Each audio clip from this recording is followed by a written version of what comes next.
this video I'm going to show you the difference between a waterfall, a water wall, a thread fountain and a water curtain. At a natural waterfall, the water is having a free fall in multiple jets, and this is creating a pretty big noise and also a lot of splashes and streams which are pretty hard to control and to keep quiet and secure.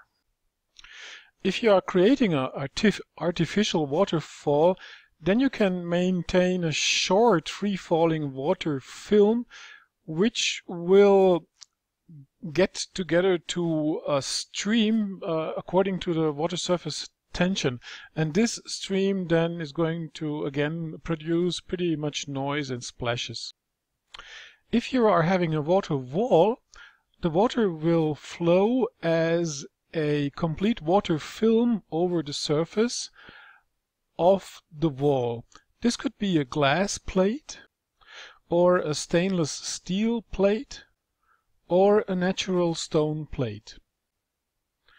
At a thread fountain, the water will be driven through a nozzle to a transparent thread, and then it will flow across or over that thread or attached to the thread in small waves down without leaving that thread.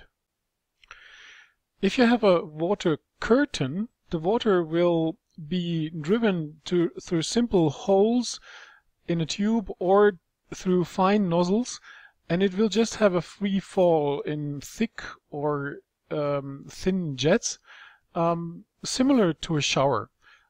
This is when then we have this let's say drop wall or water curtain, yes, where you just have a free fall of drops which then will cause pretty much noise and splashing when hitting the bottom.